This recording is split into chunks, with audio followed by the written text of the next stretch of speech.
Air conditioning and life. Hey, this is Bryon here. I hope y'all are doing well. I got a new video for you, and these are for those that have RVs, campers. This video is for you if you've got a rooftop unit on your RV, camper, bus, whatever it is, and you're finding that compressor is not kicking on. Maybe the fan is running, but the compressor is not. Even if the fan's not kicking on, if you find that it's blowing warm air and it should be blowing cold, chances are it could mean that your compressor is not starting up. Okay, and even your fan, maybe it's not. It needs a little assistance. And so I'm going to show you how to replace run capacitors, what to look for on your rooftop unit, but I'm also going to show you how to add a hard start kit, which gives it a start assist. So that way you can change that right there.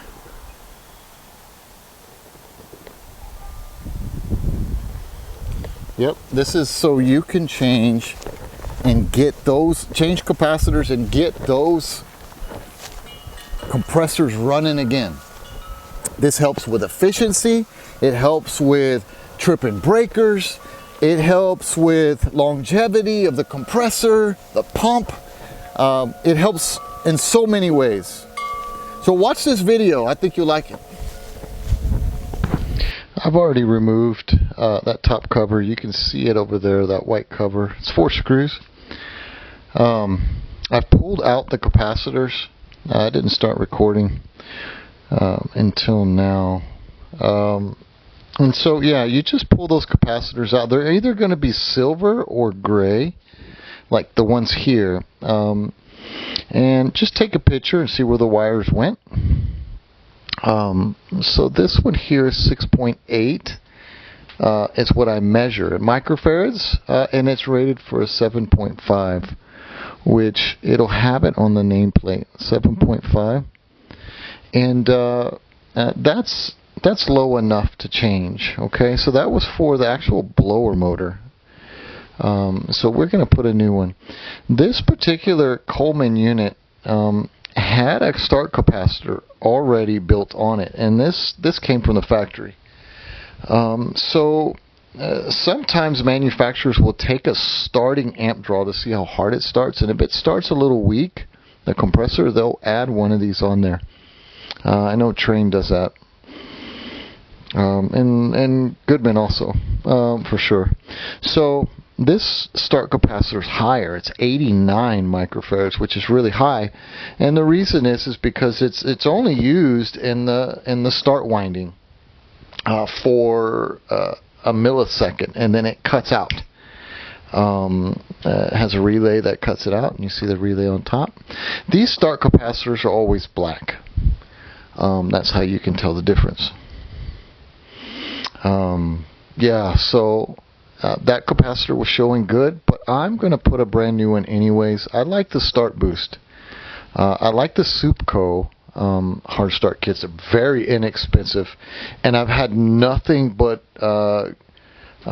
satisfaction from these start kits. I usually give a 1-year warranty on all capacitors, and so I haven't had to go back and replace any for years.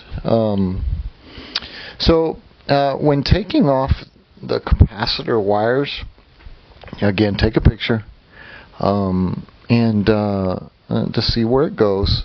If it's a run capacitor by itself with only 2 sets of connections, as you can see here, they're male spade connections, it doesn't matter which side the wires go on. Okay, so you can have that yellow and white on the other side, you can have it on this side, they swap. It's only when you go to dual capacitors that you really got to focus on where it went on there. So this capacitor is also low. It was rated for a 30. and I was reading 25. Okay, so that is already over 10% low. So that means it's just going to get worse, right? So let's replace it. And all the numbers you need are right on the top. And it'll give you a number and say UF, and so that's how you know what size to order. And you can do this yourself. I'm telling you. Go up there and don't be afraid. Cut off power and check it out. Open it up. You may not have the meter to test it, but look, if your unit's 3 to 5 years old, go up there and get some information and order these capacitors. And if you don't have a hard start, order one of them from Supco.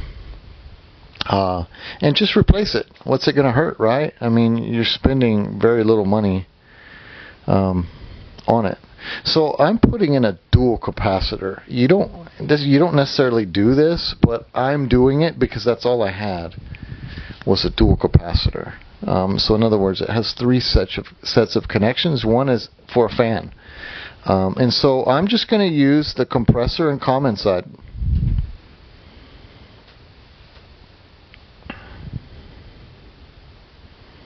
And so on that capacitor on the very top, it's got some sketched initials. One is a C, one is a fan, and the other is HERM.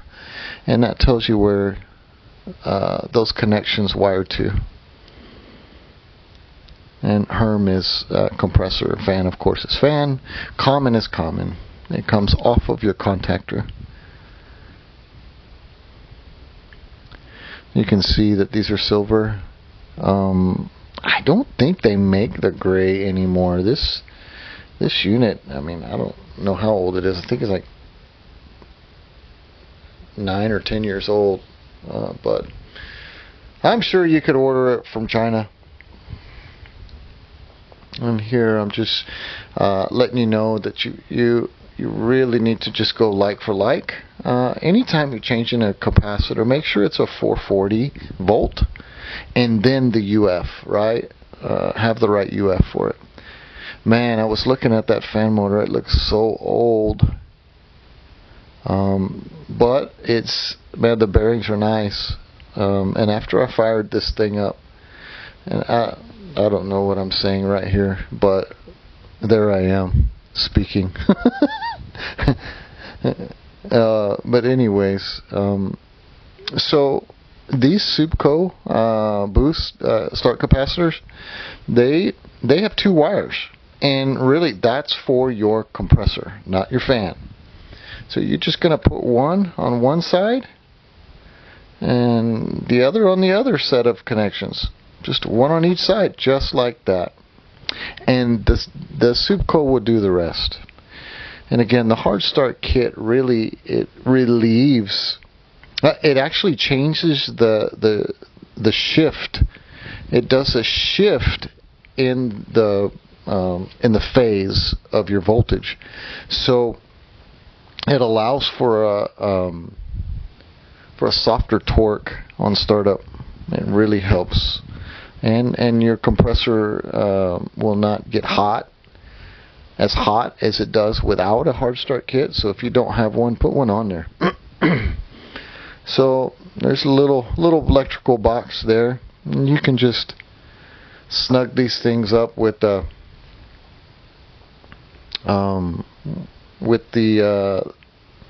strap that's already there. You just get some needle nose and you tighten it in there. You see how that wire came off? Always recheck your wiring. Always recheck the wiring after you are about to start it. When you feel like you're finished and you're going to close up this thing, just check the wiring, make sure they're all in place.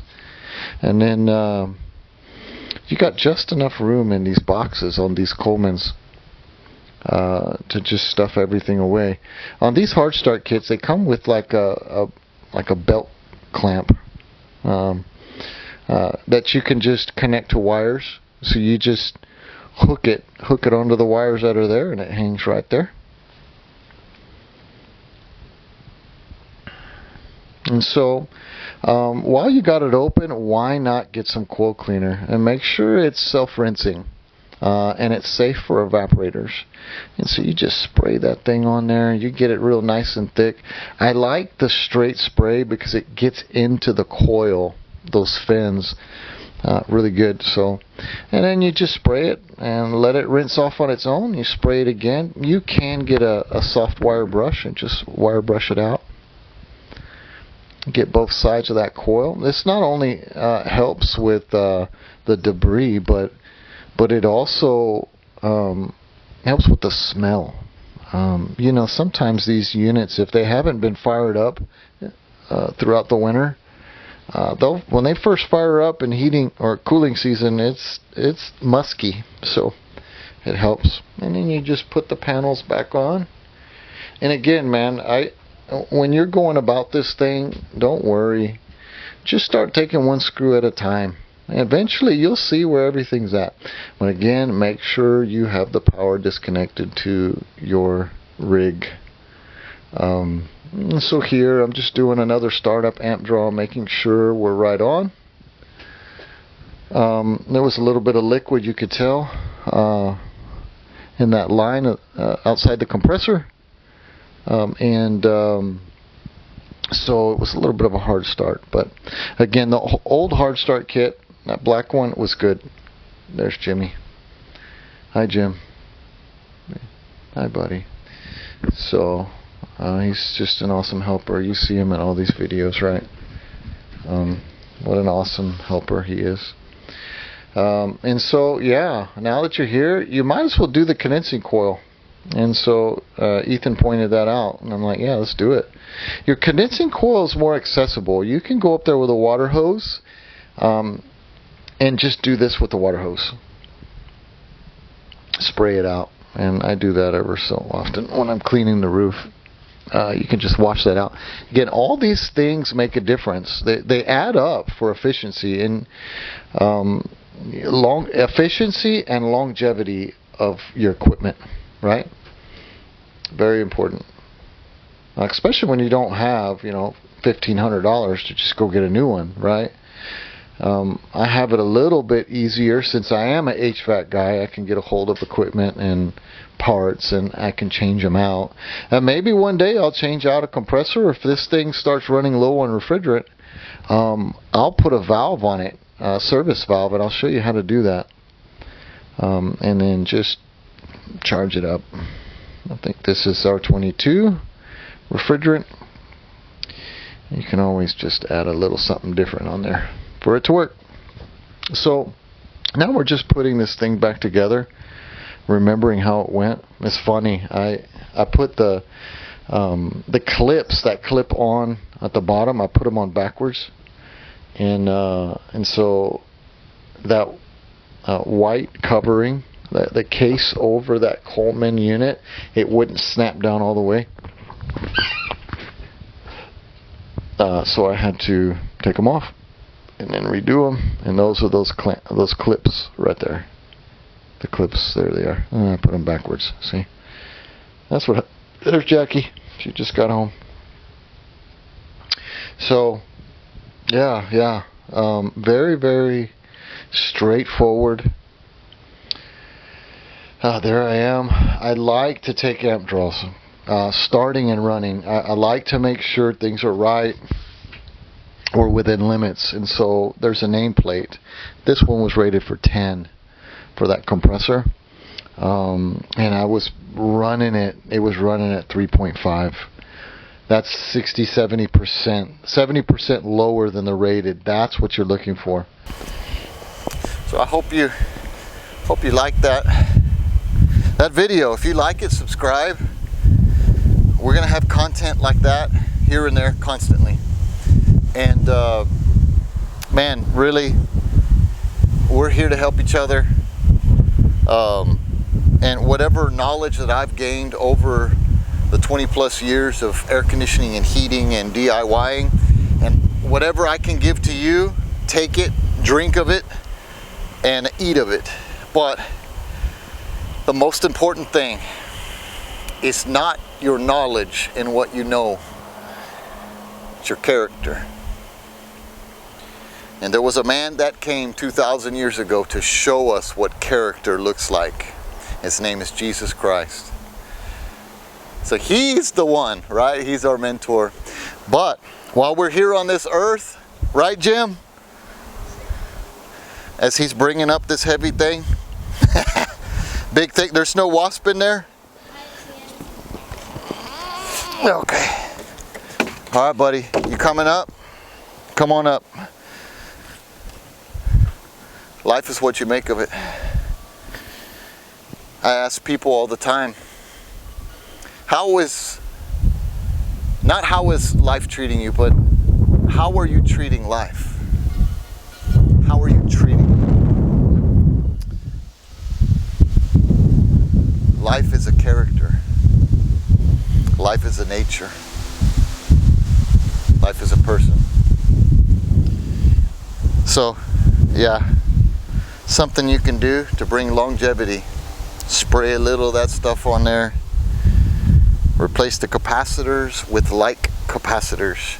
Make sure power is off. Discharge. Make sure you're discharging. Those capacitors, you take them off, you just get a screwdriver that has a rubber handle, whatever. Short them out, take them off, and you'll be good. No big deal. God bless.